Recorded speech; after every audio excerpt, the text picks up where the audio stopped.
இணைய தீபனம் காத்தருக்கே செலுத்துவோம் கனமும் மகிமையுமே. சேனைய தீபனம் காத்தருக்கே செலுத்துவோம் கனமும் மகிமையுமே. அற்புதமே தமன்பெமக்கு அதை அறிந்தே அகமகிழ்வோம், அதை அறிந்தே அகமகிழ்வோம். ஜெய கிறிஸ்து முன் செல்கிறார், ஜெயமாக நடத்திடுவார். ஜெய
ஜோராய் வீட்டுவிடே என்றுரை தெம்மை தேற்றுகிறார் என்றும் வாக்கு மாறிடாரே என்றும் வாக்கு மாறிடாரே ஜெய கிறிஸ்து முன் செல்கிறார் ஜெயமாக நடத்திடுவார் ஜெய கிறிஸ்து முன் செல்கிறார் ஜெயமாக நடத்திடுவார் ஜெய கீதங்கள் நாம் பாடியே ஜெய கொடியும் ஏற்றிடுவோம் ஜெயம் அல்லேலூயா அவர் நாமத்திற்கே ஜெயம். அவர் நல்லா அறிக்கை பண்ணி சொல்லுமா, அல்லேலூயா அவர் நாமத்திற்கே ஜெயம், அல்லேலூயா அவர் நாமத்திற்கே. காரை திரை முற்றும் நீங்கிடவே கர்த்தர் நம்மை கழுவிடுவார். காரை திரை முற்றும் நீங்கிடவே கர்த்தர் நம்மை கழுவிடுவார். வருகையில் எம்மை சேர்க்கும் வரை வழுவாமல் காத்து கொள்வார், வழுவாமல் காத்து கொள்வார். ஜெய கிறிஸ்து முன் செல்கிறார் ஜெயமாக நடத்திடுவார். இந்த நாளிலோ ஜெய கிறிஸ்து முன் செல்கிறார் ஜெயமாக நடத்திடுவார். ஜெய கீதங்கள் நாம் பாடியே ஜெய கொடியோ ஏற்றிடுவோம். ஜெயம் அல்லேலூயா அவர் நாமத்திற்கே ஜெயம், அல்லேலூயா அவர் நாமத்திற்கே. ஜெய கிறிஸ்து முன் செல்கிறார் ஜெயமாக நடத்திடுவார். ஜெய கிறிஸ்து முன் செல்கிறார் ஜெயமாக நடத்திடுவார். ஜெய கீதங்கள் நாம் பாடியே ஜெய கொடியும் ஏற்றிடுவோம். ஜெயம் அல்லேலூயா அவர் நாமத்திற்கே ஜெயம், அல்லேலூயா அவர் நாமத்திற்கே.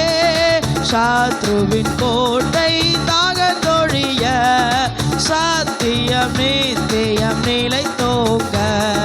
சத்ருவின் கோட்டை தாகந்தொழிய சத்தியம் நித்தியம் நிலைத்தோங்க. சாத்தானின் சேனை நடுங்கிடவே துதி சாட்சி ஆர்ப்பரிப்போம், துதி சாட்சி ஆர்ப்பரிப்போம். ஜெய கிறிஸ்து முன் செல்கிறார் ஜெயமாக நடத்திடுவார். ஜெய கிறிஸ்து முன் செல்கிறார் ஜெயமாக நடத்திடுவார். ஜெய கீதங்கள் நாம் பாடியே ஜெய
தீவனம் கர்த்தருக்கே செலுத்துவோம் கனமும் மகிமையுமே.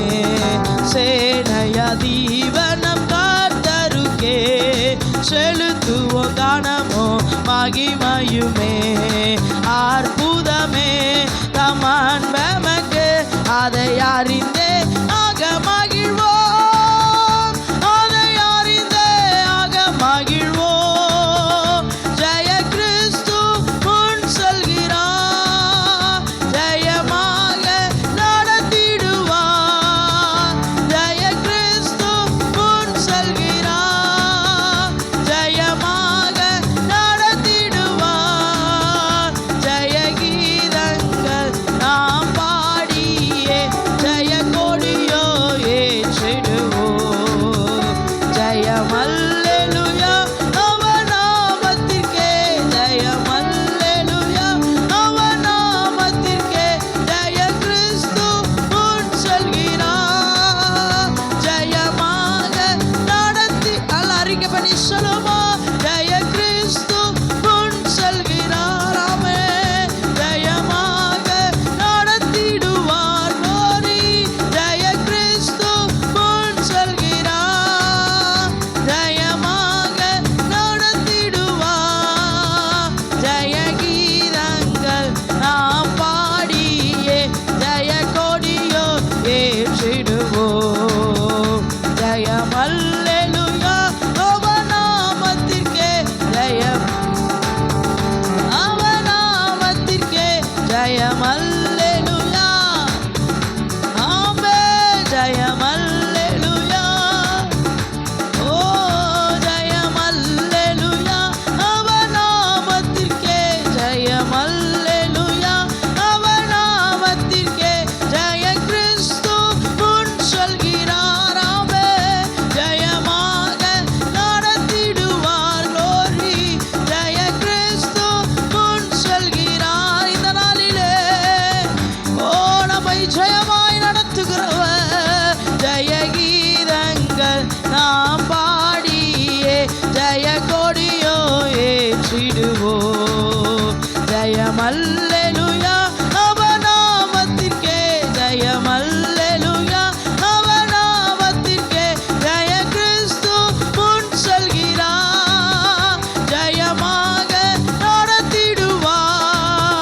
ஜெய கிறிஸ்து முன் செல்கிறார், ஜெயமாக நடத்திடுவார், ஆமென். ஜெய கீதங்கள் நாம் பாடியே ஜெய கொடியோ ஏற்றிடுவோம்.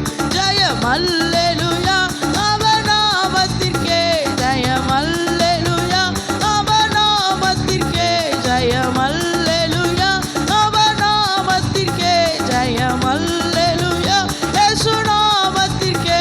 ஜெயம் அல்லேலூயா இயேசு நாமத்திற்கே. ஜெயம் அல்லேலூயா இயேசு நாமத்திற்கே. ஜெயம் அல்லேலூயா அவர் நாமத்திற்கே. ஜெயம் அல்லேலூயா அவர் நாமத்திற்கே. ஜெயம் அல்லேலூயா அவர் நாமத்திற்கே. ஜெயம் அல்லேலூயா இயேசு நாமத்திற்கே. ஜெயம் அல்லேலூயா, ஜெயம் அல்லேலூயா எங்க தேவ நாமத்துக்கே. ஓ ஜெய கிறிஸ்துவாகிய அவர் எங்களுக்கு முன்னே கடந்து செல்லும் பொழுது எல்லாவற்றிலும் ஒரு ஜெயத்தை தந்து எங்களை நடத்துகிறதுக்காய் ஸ்தோத்திரம்.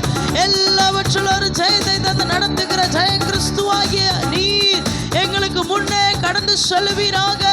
ஹalleluya ரிதனலரா பரதனலரா ரிதனலரா பரகதுன ரிதனலரமா ரிமௌரதனலரபோ சந்தனலரா கதுனா ரிதனலரா பரதனலரபா ஓ ரிமௌரதனலரா கதுன ரிதனலரா. ஹalleluya ஹalleluya ஹalleluya. ஜெய கிறிஸ்துவே உம்மை ஆராதிக்கிறோம்.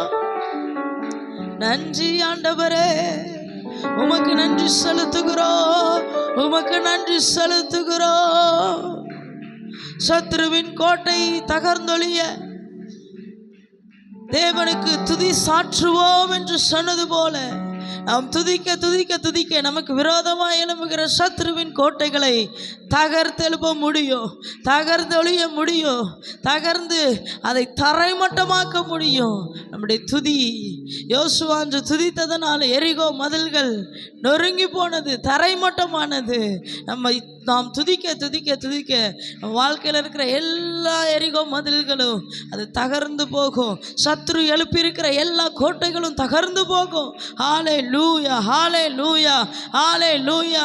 வேதம் சொல்லுகிறது, உன் வாயை விரிவாய் தர அதை நான் நன்மையால் நிரப்புவேன் என்று சொல்லி இருக்கிறார். தேவனை எவ்வளோ நம்ம துதிக்கிறோமோ, எவ்வளோ ஆராதிக்கிறோமோ, எவ்வளோ பாடல்களினாலும் துதியினாலும் ஸ்தோத்திரத்தினால் அவரை மகிமைப்படுத்துகிறோமோ, அவ்வளோக்கு அவ்வளோ நமக்கு விரோதமாக எழுப்பப்படும் கோட்டைகள் நொறுக்கப்படுகிறது. நமக்கு விரோதமாக எழுப்பப்படும் கோட்டைகள், சத்ரு கட்டி எழுப்புகிற கோட்டை, சத்ரு கட்டி எழுப்புகிற திட்டங்கள், சத்ரு நமக்கு விரோதமாக எழுப்புகிற சதிகள் எல்லாம் அவரை துதிக்கும் துதியினால் அது இடிந்து விழுகிறது. அவரை துதிக்கும் துதியினால் அது இடிந்து விழுகிறது. ஹல்லேலூயா, ஹல்லேலூயா, ஹல்லேலூயா. நன்றி ஆண்டவரே, நன்றி ஆண்டவரே. உம்மை துதிக்க, உம்மை ஆராதிக்க தேவன் எங்களுக்கு தந்த நல்ல பாக்கியத்துக்காய் ஸ்தோத்திரம். கர்த்தர் எங்களுக்கு தந்த கிருபைகளுக்காய் ஸ்தோத்திரம். அனுதினம் உம்முடைய கிருபையை பெருக பண்ணுகிறதுக்காய் ஸ்தோத்திரம். உமக்கு மகிமை செலுத்துகிறோம், உமக்கு நன்றி செலுத்துகிறோம் ஆண்டவரே. தேவன் எங்களோடு இருந்து எங்களை ஆளுகை செய்யும். ஜெய கிறிஸ்துவாகிய நீர் எங்களுக்கு முன்னே கடந்து சென்று கோணலானவைகளை சபைப்படுத்தி எங்களை நடத்த வேண்டிய வழியிலே நடத்துவீராக. கேட்க போகிற வார்த்தை எங்களுக்கு ஆசீர்வாதமாக்கி தாரும். வார்த்தை கொண்டு எங்களோடு பேசும். இயேசுவின் நாமத்தில் பிதாவே, ஆமென்.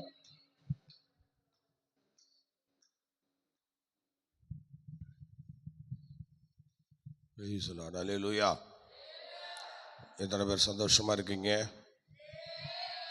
காலையில் அப்படியா? சரி, ஆண்டவர் உங்களை ஆசீர்வதிப்பாராக. இந்த காலை வேளையிலே வந்திருக்கிற உங்களை வாழ்த்துகிறேன். கர்த்தர் இந்த காலை வேளையிலே நாம் ஒரு அப்போஸ்தலனாகிய பவுல் அவருடைய வாழ்க்கையில் சில காரியங்களை குறித்து நம்ம இந்த நாளிலே நம்ம தியானிக்க போகிறோம். பவுலுடைய வாழ்க்கை சிறு வயது முதற்கொண்டு அவர் எவ்விதமாக வளர்க்கப்பட்டு எப்படி ஆண்டவருக்காக, அந்த நியாயப்பிரமாணத்திற்காக, அந்த கற்பனைகளுக்காக எப்படியெல்லாம் அவர் வாழ்ந்து வந்திருக்கிறார் என்று பார்க்கும்போது மிகவும் ஆச்சரியமாக இருக்கிறது. வேதாமத்தில் இடம்பெறாத அவருடைய சிலை வாழ்க்கையை குறித்து, சில சம்பவங்களை குறித்து நாம் இந்த பதிவிலே நாம் பார்க்கலாம். ஸ்தோத்திரம். உதாரணமாக இந்த அப்போஸ்தலனாகிய பவுல், வேதாமத்தில் சொல்லப்படாத பவுலின் சில காரியங்களை இந்த நாளில் நாம் பார்க்கலாம். அடுத்தது 3 மிஷனரி பயணங்களை அவர் மேற்கொண்டிருக்கிறார். ஆகவே அப்படிப்பட்ட ஒரு நல்ல நிலையிலே அவர் பிறந்து வளர்ந்து நல்ல ஒரு பெரிய வசதி உள்ள ஒரு குடும்பத்தில் பிறந்தவராகவும் இருக்கிறார். அது மாத்திரம் இல்லை, அவர் ஒரு யூத குடும்பத்தில், அப்படின்னா பென்யமின் குடும்பத்திலே அல்லது அந்த கோத்திரத்திலே அவர் வந்தவராகவும் இருக்கிறார். அவருடைய யூத குடும்பத்தில் அந்த அவங்களுடைய குடும்பங்களில் பிறந்து வந்ததுனால அந்த முறைமையின்படி அவர் வளர்க்கப்படுகிற அந்த சூழ்நிலையை நம்ம பார்க்குறோம். 5 வயசில் அருமையான பவுல் என்று சொல்லுகிறது கர்த்தர் சந்தித்த பிறகு தான். அதுக்கு முன்னாடி அவர் சவுலாக தான் வாழ்ந்திருக்கிறார். சவுல் ஒரு பாரம்பரிய யூத குடும்பத்திலே பிறந்து யூத முறைமையின்படி நல்ல ஒரு பக்திமான வளர்க்கப்பட்டிருக்கிறார். அதில் 5 வயசில் அவருடைய காரியத்தை பார்த்தா ரொம்ப ஆச்சரியமாக இருக்கும். என்ன அப்படின்னா, உபாகமத்தின் புஸ்தகம் 6ஆம் அதிகாரம் 4 முதல் 9 வசனங்களை அவர் மனப்பாடமாக சொல்லுவாரா. அதுக்கப்புறம் சங்கீதம் 113, 118 இந்த சங்கீதங்களெல்லாம் மனப்பாடமாகவே சொல்லுவாப்பில்லை. யார்? அப்போஸ்தலனாகிய பவுலாகிய அந்த சவுல். அப்படி தேவ சமூகத்திலே வசனங்களை மனப்பாடமாக சொல்லுகிற 5 வயசுல சொல்லுகிற அந்த பக்குவத்தை கடவுள் கொடுத்திருந்தார். அந்த ஞானத்தோடு தான் அவர் வாழ்ந்தவராக இருக்கிறார். அதுவும் பென்யமின் கோத்திரத்திலிருந்து வந்த ஒரு மகனாகவும் இருக்கிறார். அடுத்தது 6 வயதில் 5 வயசில் வசனங்கள்லாம் மனப்பாடம் பண்ணார். 6 வயசில் 10 கட்டளைகளை மற்றவர்களுக்கு போதித்தார் என்று சொல்லப்பட்டிருக்கிறது. நல்லா கவனிக்கணும். சவுல் 6 வயசில் 10 கட்டளைகளை மற்றவங்களுக்கு சொல்லி கொடுப்பாரு. நீ சொல்லு என்று சொல்லி மற்ற பிள்ளைகளுக்கு அல்ல படிப்பறிவு இல்லாத அந்த மாதிரி உள்ளவங்களுக்கெல்லாம் சொல்லி கொடுக்குற ஒரு சூழ்நிலை அங்கே அவருக்குள்ளே இருந்துச்சு. பொதுவாகவே யூதர்கள் பிள்ளைகளை வளர்க்குறதுல ரொம்ப நேரம் செலவு பண்ணுவாங்களாம். ரொம்ப பயங்கர நேரம் செலவு பண்ணுவாங்களாம். இப்போ நம்மெல்லாம் அப்படி பண்ணல. நம்ம இப்போ அது அந்த காலத்தில் அப்படி வந்திருக்கிறாங்க. யூதர்கள் தன் பிள்ளைகளுக்கு ஒரு முக்கியத்துவத்தை கொடுப்பாங்களாம். கொடுத்து அந்த பிள்ளைகளை நல்ல நிலைமையில வளர்த்து ஆளாக்க அதுக்காக ரொம்ப ரிஸ்க் எடுப்பாங்களாம். ரொம்ப பிரயாசம் எடுப்பாங்க, ரொம்ப செலவிடுவாங்க. அது மாதிரி தான் இப்போ இவருக்கும் சவுலுக்கும் அவங்களுடைய குடும்பத்தில் நல்ல ரெஸ்பான்ஸ் வரவேற்பு இருந்திருக்கு. அதனால் 5 வயசில் இந்த வசனங்கள் எல்லாம் மனப்பாடம் பண்ணி சொல்லக்கூடியவராகவும் 6ஆம் வயசில் பார்த்திங்கன்னா மற்றவங்களுக்கு இந்த கற்பனைகள் எல்லாம் போய் சொல்லி கொடுக்குற அளவுக்கு ஒரு கிருபையை தேவன் அவருக்குள்ளே வைத்திருந்தார். சவுல் என்று சொல்லுகிற அவருடைய வாழ்க்கையிலே இந்த 10 கற்பனையை சிறு வயது முதல் அவருடைய தாய் அவங்களுக்கு நல்ல போதித்து மனப்பாடமாக மற்றவங்களுக்கு அதை சொல்லிக் கொடுக்கக்கூடிய நிலையிலே அவரை உருவாக்கிட்டார். அதுக்கப்புறம் பார்த்திங்கன்னா அவருக்கு 12 வயதான போது இவரின் தகப்பன் கமாலியேல் அவனுடைய வசமாக அவரை கொண்டு போய் ஒப்புவித்தாங்களாம். கமாலியலுடைய பாதத்தில் 12 வயசில் இயேசு கிறிஸ்து எப்படி 12 வயசில் தேவாலயத்தில் உட்கார்ந்து தேவனை மகிமைப்படுத்தி கொண்டிருந்தாரோ, மற்ற காரியங்களை வர்த்தமானங்களை குறித்து பேசி கொண்டிருந்தாரோ தேவனை குறித்து, அதே மாதிரி பவுலும் 12 வயசில் கமாலியலுடைய பாதத்தில் போய் உட்கார்ந்து அவர் அந்த வசனங்களை எல்லாம் கேட்டு அந்த முறைப்படி வளர்க்கப்பட்ட ஒரு ஸ்தோத்திரம் சவுலாக அந்த நாளிலே காணப்பட்டிருக்கிறார். 12 வயதிலே கமாலியலுடைய பாதத்தில் போய் அமர்ந்து விட்டாராம். பெற்றோர்களே கொண்டு போய் அங்கே விட்டு விட்டார்கள். ஸ்தோத்திரம். இதை இன்றைக்கும் இந்த மாதிரி ஒரு சூழ்நிலையை இந்த அனுபவங்களை இன்றைக்கும் நம்ம பார்க்கும்போது அதை இஸ்லாமியர்கள் போன்றவர்களும் இன்றைக்கி அதை என்ன செய்கிறாங்க, கை கொண்டு வருகிறார்கள். அவர்களும் அவருடைய பிள்ளைகளை அந்த மாதிரி படிப்பதற்காக அந்த அவங்களுடைய நபிமார்கள் மத்தியில் கொண்டு போய் விட்டு நல்ல வசனங்களை படிக்கக்கூடிய நிலையில், அந்த போதிக்கக்கூடிய நிலையில் அவளை உருவாக்குவதற்காக கொண்டு போய் அப்படி விடுகிறார்கள். இன்றைக்கும் பலரும் கிறிஸ்தவர்களும் அப்படி செய்கிறார்கள். இப்படி எல்லாரும் செய்கிறார்கள். அந்த காலங்களில் இது ஒரு பெரிய அற்புதமான ஒரு காரியம். அன்னைக்கு சவுலை கொண்டு போய் அந்த கமாலியலுடைய பாதத்தில் கொண்டு போய் விட்டாங்க. அது மாதிரி தான் இன்றைக்கும் சில பைபிள் காலேஜஸ்ன்னு சொல்லி நம்மளும் என்ன செய்கிறோம், பலரையும் கொஞ்சம் உருத்தறின பிறகு கொண்டு போய் நம்ம விடுகிறோம். ஆனால் இவங்க சிறு வயசுலேயே விட்டுடுறாங்க. அதான் ஒரு இது. இஸ்லாமியர்களையும் பார்த்தா சிறு வயசுலேயே அவங்களுக்கு அந்த பாடங்களை எல்லாம் சொல்லி கொடுப்பாங்க. இங்கே உள்ள நம்மளும் இஸ்லாமியர்களுடைய மத்தியில் தான் நம்ம வாழ்கிறோம். நம்ம இஸ்லாமியர்களும் நாமும் இங்கே ஒன்றா தான் இருக்கிறோம், ஒரே தெருவில் இருக்கிறோம். நமக்கு எதுக்க பள்ளிவாசலும் சர்ச்சும் இருக்குது. பள்ளிவாசலுக்கும் சர்ச்சுக்கும் 20 அடி தான் கேப்பு. அப்படி ஆண்டவருடைய கிருபையினால நம்ம ஒற்றுமையாக இருக்கிறோம். அவங்க நடைமுறைகள் ஓரளவு நமக்கு தெரிகிறது, நம்ம நடைமுறைகள் அவங்களுக்கும் தெரியும். ஆகவே இப்போ அவர்கள் அந்த பிள்ளைகளை வளர்க்குறதுக்காக நம்ம பக்கத்தில் இருக்கிற ஒரு சகோதரி கூட ஒரு கடையெல்லாம் வச்சு வியாபாரம் பண்ணி கொண்டிருந்த ஒரு இஸ்லாமிய சகோதரி, அவங்க பிள்ளையை படிக்க வைக்கிறதுக்காக அவங்க என்ன பண்ணாங்க, இடம் மாதிரி கடை வியாபாரத்தெல்லாம் விட்டுட்டு அவங்க கொண்டு போய் அந்த பிள்ளையை படிக்க வச்சு தேத்துவதற்காக, அவரை அதில் உருவாக்குவதற்காக பிள்ளைக்காக கடன் செல்கிறார்கள். கடன் சென்று அந்த இடத்துல போய் தங்குகிறார்கள். அந்த மாதிரி நாம் அப்படி நிறைய பேர் பண்ணுறதில்ல.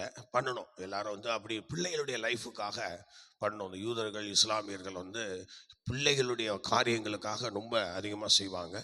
அப்புறம் நாங்கள் சில இவங்களையெல்லாம் பார்த்தோம். யார், இந்துக்கள் சில பேர் கூட ஒரு சகோதரர், எனக்கு தெரிஞ்சு நான் சிறு வயதுலேருந்து நான் அந்த சர்ச்சில் பக்கத்தில் தான் இருந்தேன். எங்கள் சர்ச்சு பக்கத்தில் ஸ்கூல் இருக்கிறது. அந்த ஸ்கூலில் கொண்டு போய் அந்த பிள்ளையை படிக்க வைக்கணுங்கிறது, ஒரு பெரிய பிள்ளையை உருவாக்கணும், ஒரே பிள்ளை தான் உருவாக்கணும்னு சொல்லிட்டு அவங்க பேர் கிட்டப்பா. அவர் அந்த ஸ்கூலுக்கு பக்கத்துலேயே ஒரு பெரிய இடத்த வாங்கி அந்த இடத்துல வீடு கட்டி பிள்ளைக்காக செயல்படுத்த, பிள்ளைகளுக்காக சில பேர் நல்லா செய்கிறாங்க.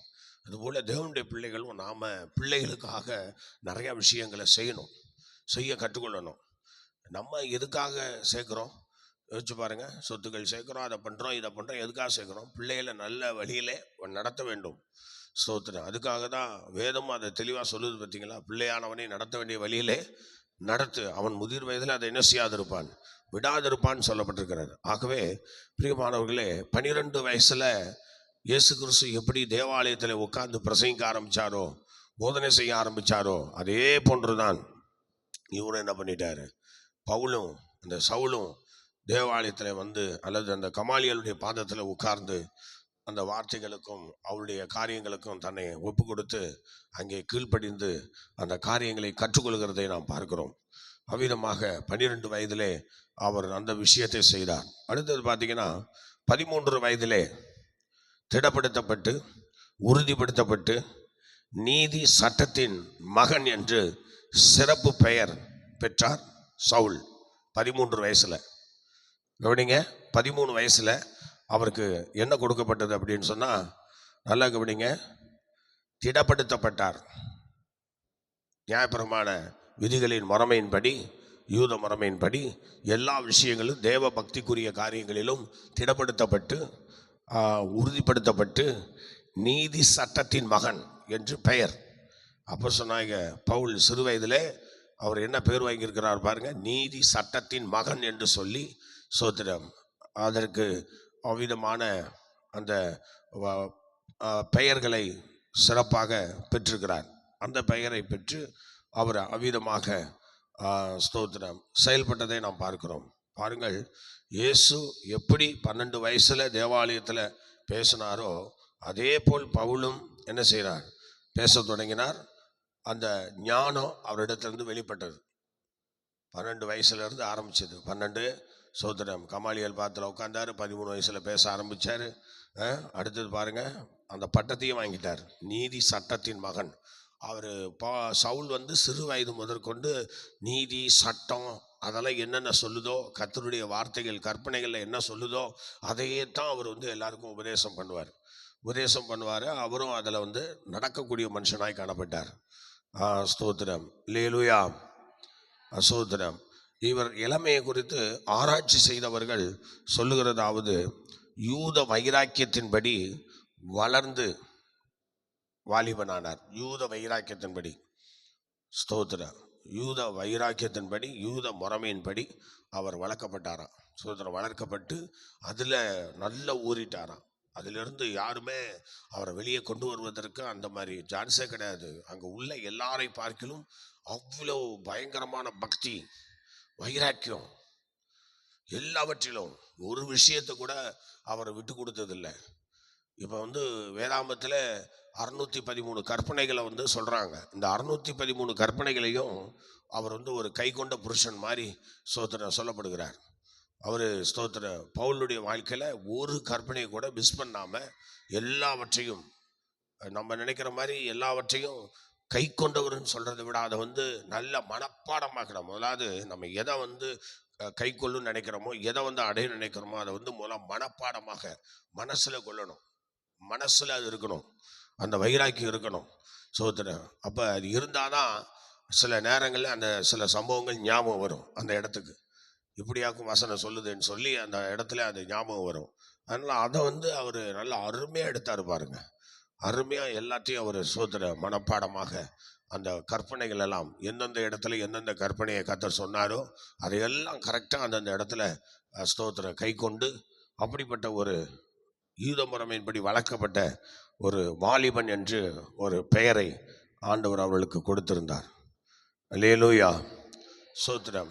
அந்த 13 அந்த வயசெல்லாம் தாண்டி வரும் பொழுது அவர் அந்த சிறு வயதிலேயே எப்படி வந்து இயேசு கிறிஸ்து வந்து எல்லாரும் சொல்கிறாங்க தகப்பன் செய்த கார்பெண்டர் தொழிலை அவர் பண்ணினாரோ, அதே போல் அப்போஸ்தலனாகிய பவுலாகிய அந்த சவுலும் கூட என்ன செய்திருக்கிறார் என்றால், அந்த யூதர்கள் மத்தியில் ஒரு காரியம் இருக்கிறது. என்னன்னு சொன்னால், யூதர்கள் ஒவ்வொரு குடும்பத்திலையும் யாராவது ஒரு தொழிலில் தெரிஞ்சிருக்கணுமா, ஒரு தொழிலை தெரிஞ்சு அந்த தொழிலில் அவங்க முன்னேறணுமா. ஸ்தோத்திரம். அவங்க முன்னேறி அந்த தொழிலில் அவங்க ஏதாவது நல்ல வருவாய் கிடைக்கக்கூடிய நிலையில் தேவன் அவங்கள வழி நடத்தும்படியாக விதமாக செயல்படுவார்களாம். அல்லேலூயா. அந்த மாதிரி தொழில் பண்ணுவாங்க. தொழில் பண்ணி அந்த ஒரு தொழில் அவங்கள்ட்ட இருக்கணும். ஒவ்வொரு யூதர் குடும்பத்திலையும் என்ன செய்வாங்க, அந்த தொழிலை வந்து கை தொழில் ஒன்று கையில் இருக்குமா. அது மாதிரி பவுல் வந்து அவ்வளோ பெரிய பணக்காரராக இருந்தாலும் அவர் வாழ்க்கையில் அவருக்கு சவுலுக்கு ஒரு தொழில் ஒன்று, அவங்க தகப்பனுடைய தொழில், அவங்க தாய் தகப்பன் வந்து அவங்களுக்கு ஒரு தொழில் இருக்கிறாரு. அந்த தொழில் தான் ஒவ்வொரு யூதர்களும் ஒவ்வொரு கை தொழிலை என்ன செஞ்சா கற்றிருக்க வேண்டும். இவர் பெற்றோர்களை வெள்ளாட்டு மயிரினால் துணிகளை உண்டு பண்ணுதல். வெள்ளாட்டு மயிரில் துணி உண்டு பண்ணுவாங்களாம். வெள்ளாட்டு துணி அந்த மயிரில் அந்த முடியில் ஒரு துணிகளை எல்லாம் உண்டு பண்ணுகிற காரியத்தை அவங்களுடைய பெற்றோர் வந்து செய்து வந்தார்களாம். அப்படி அவங்க செய்து வருகிற அந்த தொழிலை சவுலும் எடுத்துக்கொண்டார். அந்த தொழில். அதனால்தான் அவர் சொல்றாரு, வேலை செய்ய மனசு இல்லைன்னா சோறு திங்காதன்றார். பார்த்தீங்களா, வேலை செய்யாதவன் என்ன செய்யக்கூடாது, தண்ட சோறு சாப்பிடக்கூடாது. அவர் சொன்னார்னா அது சிறு வயது முதல் கை கொண்டு வந்திருக்கிறார். சும்மா இல்லை. சோத்திரம். வேலை செய்ய மனசு இல்லாதவன்லாம் என்ன செய்யக்கூடாது, சாப்பாடே கொடுக்கக்கூடாது. சோத்திரம். நம்ம ஒரு வேளை ஒரு சாப்பாடு சாப்பிட்றோன்னா இன்னைக்கு அந்த சாப்பாடை சாப்பிட்ற அளவுக்கு நான் என்ன வேலை செஞ்சேன்னு நம்ம கொஞ்சம் பரிசோதனை பண்ணணும். அல்லேலூயா. ஆமாம், பரிசோதனை பண்ணணும். பரிசோதனை பண்ணி என்ன வேலை செஞ்சோம், நம்ம இன்னைக்கு இந்த சோத்தை சாப்பிட்றோன்னு சொல்லி ஒரு நமக்குள்ளே என்ன செய்யணும், ஒரு தாழ்மை, ஒரு பகுத்தறிவு, ஒரு அறிவு உண்டாக வேண்டும். சும்மா ஊரெல்லாம் சுற்றிட்டு வந்து சோர்த்திக்கிறது அதெல்லாம் வச்சுக்க கூடாது. வேலை செய்யாதவன் என்ன செய்யக்கூடாது, சாப்பிடக்கூடாதுன்னு சொல்றாரு. அல்லேலூயா. அதனால இங்கே பார்த்தீங்கன்னா சிறு வயசுலேயே தகப்பனுடைய தொழிலை அவர் கையில் எடுத்துக்கிட்டார். இயேசு கிறிஸ்துவும் யோசேப்புடைய ஆசாரிய கார்பெண்டர் வேலையை அவர் கையில் எடுத்தார்னு சரித்திரம் சொல்லுகிறது. அதே மாதிரி தான் சவுலும் தன் தகப்பனுடைய தொழிலை அவர் கையில் எடுத்துக்கொண்டார். அல்லேலூயா. சோத்திரம். இன்னைக்கு தகப்பன் செய்கிற ஊழியத்தை பிள்ளைகள் வந்து செய்கிறதில்ல. ஊரெல்லாம் சுற்றிட்டு வந்து நான் படிக்க போகிறேன், அதை பண்ண போகிறேன், இதை பண்ண போகிறேன்னு சொல்லிட்டு என்ன செய்வாங்க, ஊழியக்காரருடைய பிள்ளைகள் அதை செய்யாமல், தகப்பனுடைய வேலையை செய்யாமல் இஷ்டம் போல் சுற்றுற பிள்ளைங்கள்லாம் நிறையா ஆயிட்டாங்க.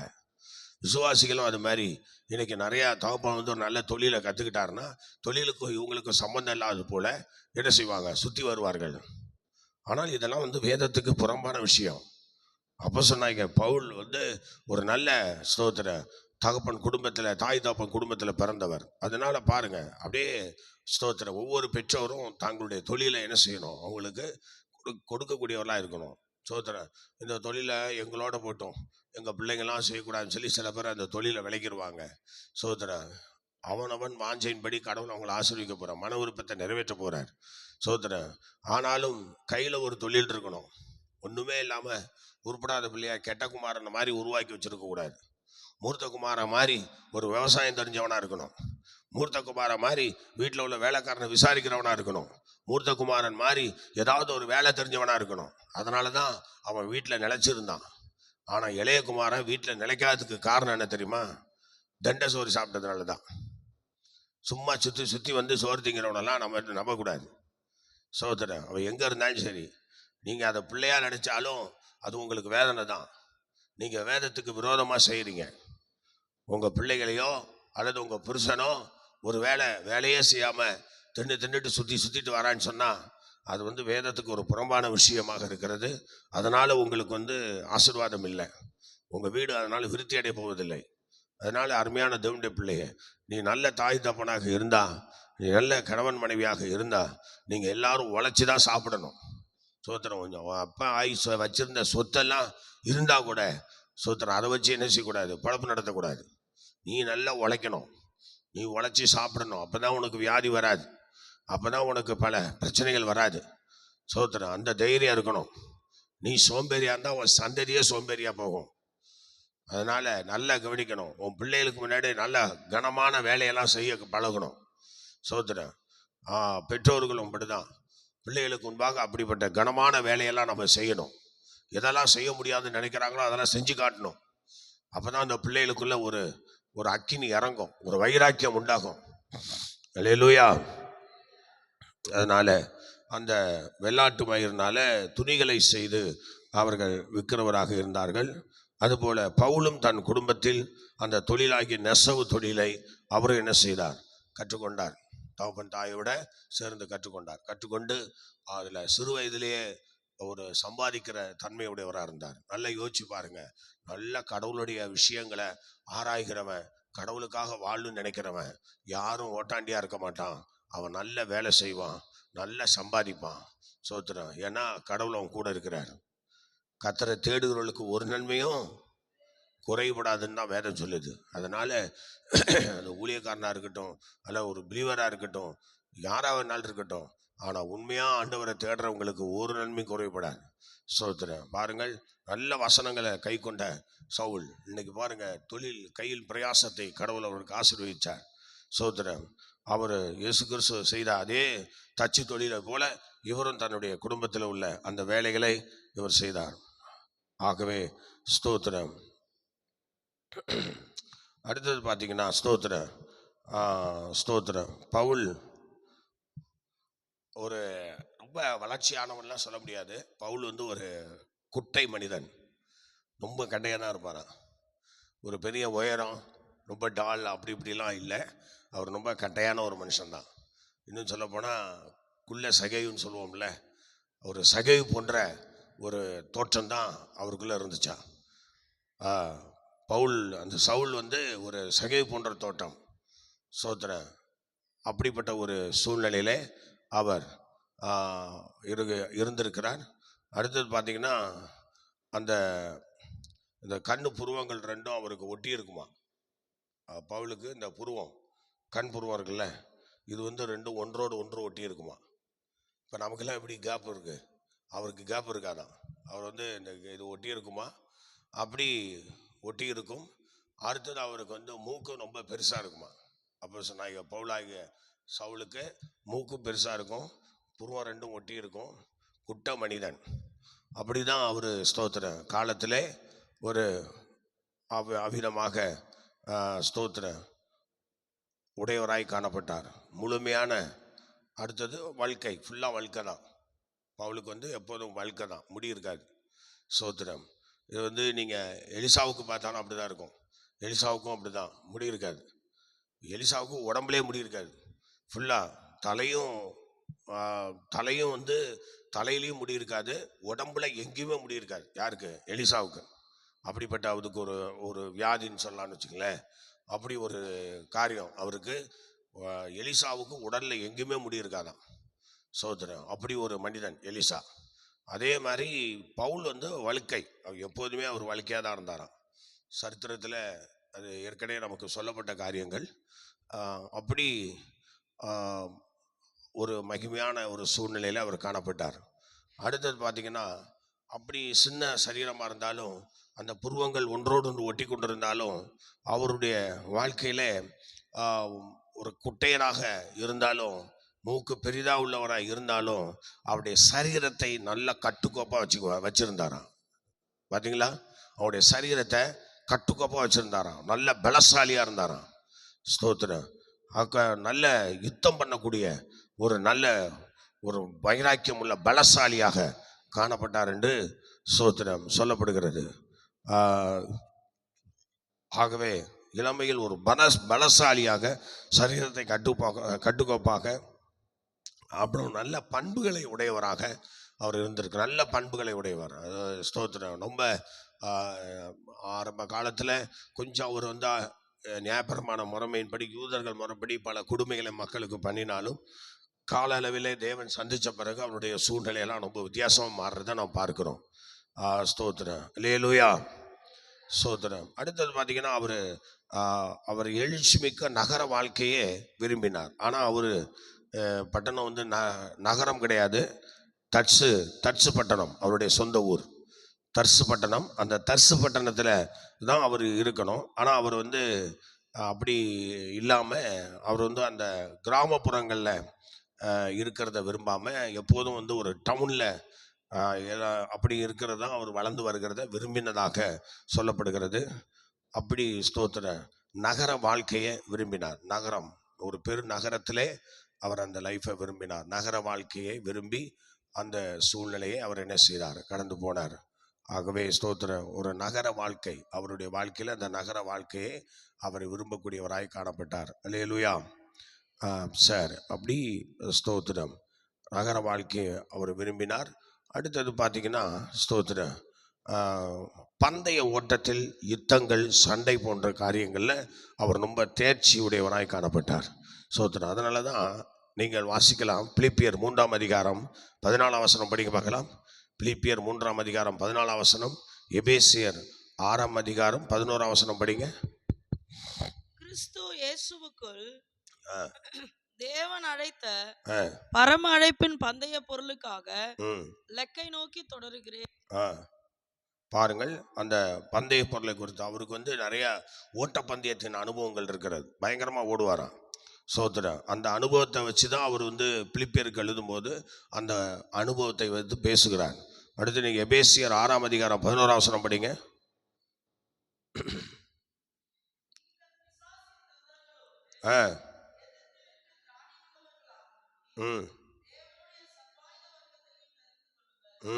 அந்த ஒரு பந்தயத்துக்கு நியமிக்கப்பட்டவங்க எவ்வளோ இச்சையடக்கம் உள்ளவங்களாக இருக்கணும் என்பதை அவர் அறிந்துதான் இந்த சரித்திர சம்பவங்களில் அந்த பிரசங்கத்தை செய்யும்போது அவர் அவ்விதமாக தன்னை வந்து அதில் ஈடுபடுத்தி கொள்கிறார்.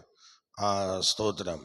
அடுத்தது பாருங்க, பவுல் வந்து தன்னை யூதன் என்று சொல்வதிலே பெரும் மகிழ்ச்சி கொண்டவராய் இருந்தார்.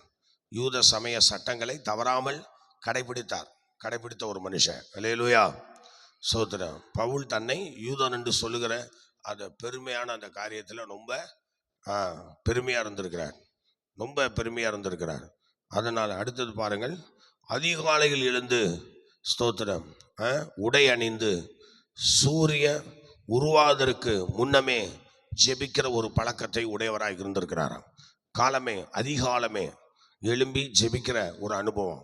இதெல்லாம் வந்து நிறைய பேருக்கு வந்து சில நூதன சீசர்கள் என்ன சொல்கிறாங்கன்னா, அவர் என்ன பவுல் வந்து கட்டாயமாக நீ காலேஜ் பண்ணுன்னு சொல்லியிருக்கிறாரா, அப்படி பண்ணாரா, அல்லது வேற யாரோ சொல்லியிருக்கிறாங்களா, இயேசு சொன்னாரா, அவங்க சொன்னாங்களா, இவங்க சொன்னாங்களான்னு சொல்லி கேட்குறாங்க. ஆனால் அருமையான தேவனுடைய பிள்ளையே நல்லா கவனிக்கணும். பவுல் சொல்லும்போது என்ன சொல்கிறார் பார்த்தீங்களா, நான் கிறிஸ்துவை பின்பற்றுகிறது போல என்னையும் நீங்கள் என்ன செய்யுங்க, பின்பற்றுங்கன்னு சொல்கிறார். அப்போ அவர் வந்து அதிகாலையில் சூரியன் ஸ்தோத்திரம் அவர் கிளம்பி வருவதற்கு முன்னதாக அவர் ஜெப நேரம் முடிந்து போகும். ஸ்தோத்திரம். ஜெப நேரம் முடிந்து ஆண்டவருடைய சமூகத்திலே ஜெபிக்கிற ஒரு அனுபவத்தை என்ன செய்வார், அந்த காரியத்தை அவர் கை கொண்ட ஒரு புருஷனாய் காணப்பட்டார். நல்ல காலையில் ஜெபிக்கிற ஒரு மனுஷன். ஸ்தோத்திரம். அப்போஸ்தலனாகிய பவுலை குறித்து பேசினா உண்மையாக காலையில் ஜெபிக்காதவங்க பேசவே கூடாது. ஸ்தோத்திரம். பார்த்தீங்களா, காலையில் ஜெபிக்காதவங்க அவங்கள பற்றிலாம் பேசக்கூடாது. சோதரன். அவங்கெல்லாம் லைஃபை நல்ல ஆண்டவருக்கு முன்பாக கொண்டு போனாங்க. காலையில் நல்லா ஜெபிக்கணும். காலையில் ஜெபிக்கிற அனுபவம் எத்தனை பேருடைய வாழ்க்கையில் இருக்கிறது யோசிச்சு பாருங்க. சோதரன். இந்த காலையில் ஜெபிக்கிற அனுபவம் தான் நம்ம வாழ்க்கையில் பெரிய மறுமலர்ச்சி ஏற்படுத்துகிறது, பெரிய ஆசீர்வாதங்களை சோதரம் கொண்டு வருகிறது. அது மாத்திரம் இல்லை, சோதரன். அந்த வாரத்தின் 2 முறை பரிசெயலாம் அந்த உபவாசிக்கிறாங்க பார்த்தீங்களா, அதே போல் பவுல் வந்து அந்த உபவாச ஜெபத்தை மேற்கொண்டவராய் காணப்பட்டார். உபவாசம் என்று சொல்லுகிறது அவருடைய வாழ்க்கையில் கண்டினியூஸாக இருந்திருக்கிறது. சோத்திரம். நல்ல உபவாசத்தை ஜெபிப்பார். அது மாத்திரம் இல்லை, அவர் தசோபாங்களை கொடுக்கறதுல நல்ல ஒரு பெயர் போனவராய் காணப்பட்டிருக்கிறார். சோத்திரம். அப்போஸ்தலனாகிய பவுல் அந்த சவுலாக இருக்கும்போது தசோபாங்களை யூத முறைமையின்படி அவங்களுக்கு அதை கொடுத்து நல்ல அருமையான நற்பெயரை எடுத்துக்கொண்டார். சோத்திரம். அவர்களுடைய வாழ்க்கையிலே அவர் நெசவு தொழில் செய்து இன்னும் அவளுக்கு வரக்கூடிய எல்லா இன்கமிலும் கர்த்தருக்கு உண்மையாக தசமபாகங்களை கட்டாயமாக கொடுத்துருவாராம். சோத்திரம். அவருடைய சரித்திரத்திலே இவ்விதமாக அவரை குறித்து சொல்லுகிறார். அவர் செய்தது நமக்கு கூடார தொழில், அந்த கூடார தொழில்களை செய்வர் என்பதனால சோத்திரம் ரோம குடியிருப்பை ஸ்தோத்திரம் அந்த ரோம குடியிருப்பில் அந்த ரோமர்கள் ஆட்சியில் அவங்க குடியிருந்ததுனால அவங்க என்ன சொல்கிறாங்கன்னா, அந்த ரோமருடைய ஆட்சியில் வந்து தண்டனைகளுக்கு தப்பலாம் என்று சொல்கிறாங்க. சோதர ரோம குடியுரிமை, அந்த ரோம குடியுரிமையை அவர் பெற்றிருந்தாராம். சோதர பவுல் பெற்றிருந்தாராம். சவுல் பெற்றிருந்ததுனால அந்த ரோம குடியுரிமை எதுக்கு அப்படின்னு கேட்டால், அங்கே இருக்கிற அந்த சட்டத்திட்டங்களுக்கு விரோதமான அந்த செயல்பாடுகளுக்கு நம்ம தப்பலாம் என்கிறதுக்கு ஒரு ஆதாரம் தான் இந்த குடியுரிமை. அந்த குடியுரிமையை வந்து அவங்களுக்கு என்ன செஞ்சாங்க, அதை ரோம் ஆட்சி காலத்திலே பவுலுக்கு அதை கொடுத்திருந்தார்கள். அதை அவர் உடையவராய் காணப்பட்டார். சோத்திரம். ஏன்னா இவருடைய அப்படிங்கிறடைய எல்லா விஷயமும் போய் சேர்றதுனால எல்லா நன்மைகளையும் அவர் கட்டாயமாக அவருக்கு கொடுத்தார்கள். அப்புறம் ஸ்தோத்திரம். அடுத்தது பார்த்தீங்கன்னா, பவுலின் சகோதரிக்கு எருசலேம் கோட்டைக்குள்ளே சென்று செய்தி அறிவிக்க மகன் இருந்தான். ஸ்தோத்திரம். பார்த்தீங்களா, பவுலின் வந்து சகோதரிக்கு எருசலேம் கோட்டைக்குள்ளே சென்று செய்தி அறிவிக்க மகள் இருந்ததாக சொல்லப்பட்டிருக்கிறது. அதை எங்கே படிக்கலாம்னா, அப்போஸ்தலர் நடவடிக்கைகள் 23ஆம் அதிகாரம் 16ஆம் வசனத்தில் அறியலாம். படிங்க பார்க்கலாம். ஸ்தோத்திரம். பவுலின் சகோதரிக்கு, பவுலுக்கு சகோதரி ஒருத்தர் இருந்திருக்கிறாங்க. படிங்க பார்க்கலாம். 23:16.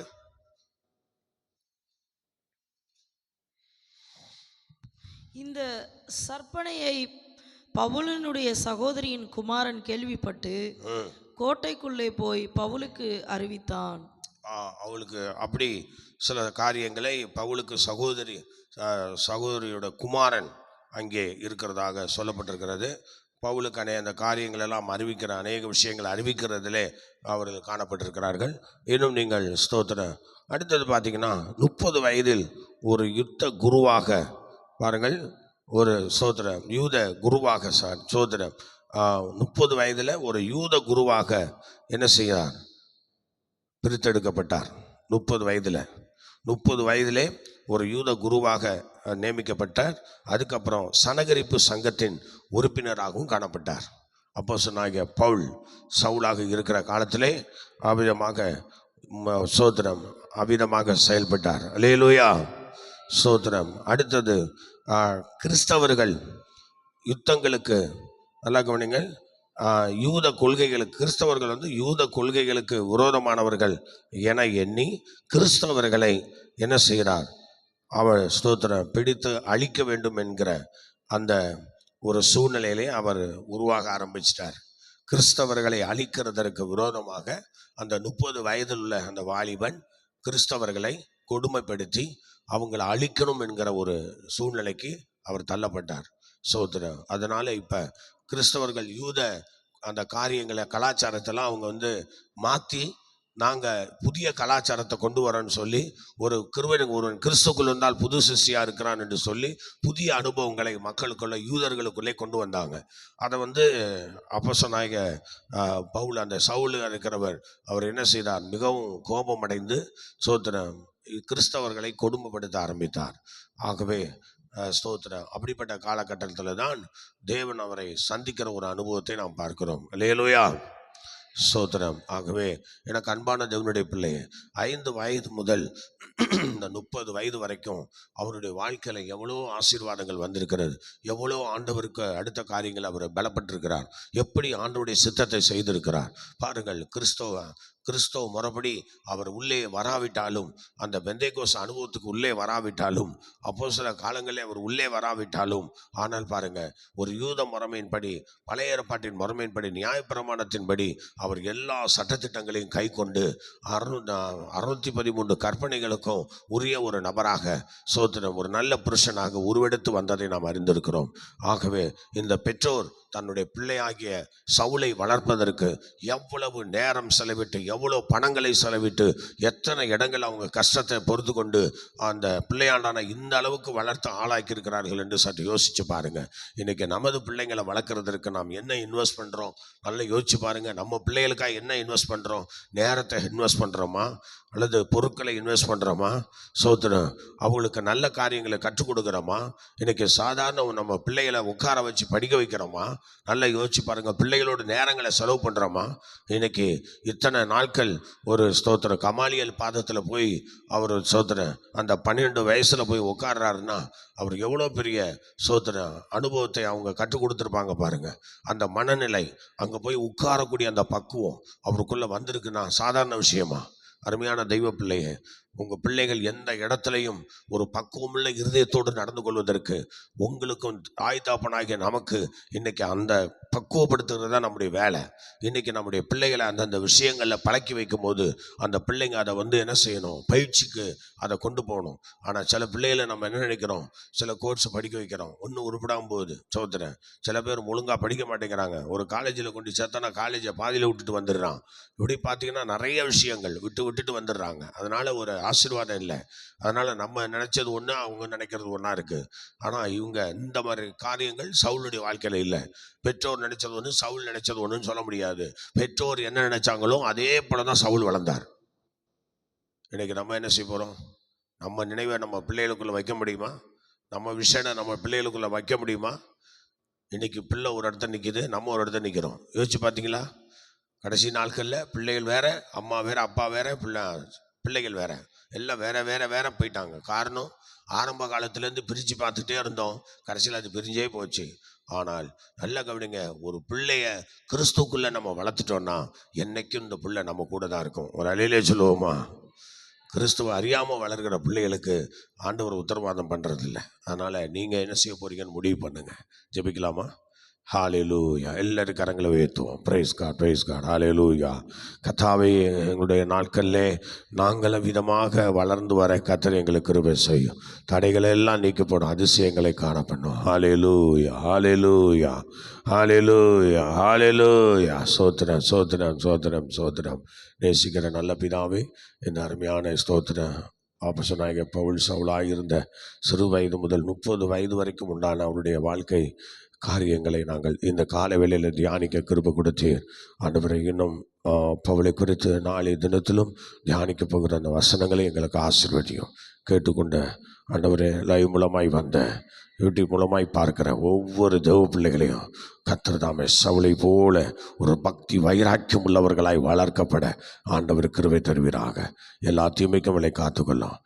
தேவ பக்தி உள்ளவர்களை தமக்காக தெரிந்து கொண்டு தம்முடைய ராஜ்யத்தின் ஆண்டவரே ஹல்லேலூயா தம்முடைய ராஜ்யத்தின் மேன்மைக்காக அவர்களை ஊழியத்தின் பாதையிலே கொண்டு வந்து நீர் ஆண்டவரே சவுலை எப்படி பவுலாக மாற்றி பயன்படுத்தினீரோ அதுபோல இந்த நாட்களில் யாரெல்லாம் பெற்றோருடைய வார்த்தைக்கு அடிபணிஞ்சு நடக்காமல் தங்கள் மனம் போல வாழ்ந்து கொண்டிருக்கிறார், அப்படிப்பட்ட பிள்ளைகள் எல்லாம் சவுலை போன்று பெற்றோருடைய அறிவிலும் அந்த ஞானத்திலும் பெற்றோர் செய்கிற வேலை, பெற்றோர் செய்கிற ஜப வாழ்க்கை, பெற்றோர் செய்கிற ஆவிக்குரிய வாழ்க்கை, இவையெல்லாம் பார்த்து பெற்றோருடைய காரியங்களில் தன்னை திடப்படுத்தி கொண்டு ஆண்டவருக்கு வைராக்கியமான பிள்ளைகளாக உருவெடுக்க பிதா குமாரன் பரிசுத்தாவி நாமத்தினாலே வாழ்த்தி ஜெபிக்கிறோம். ஆசீர்வதித்து வழிநடத்தும் இயேசுவின் நாமத்தில் பிதாவே. ஆமேன், ஆமேன், ஆமேன். Praise God. கர்த்தர் நம்மை ஆசீர்வதிப்பாராக. மீண்டும் நாளை காலை 5 மணிக்கு சந்திப்போம். God bless you.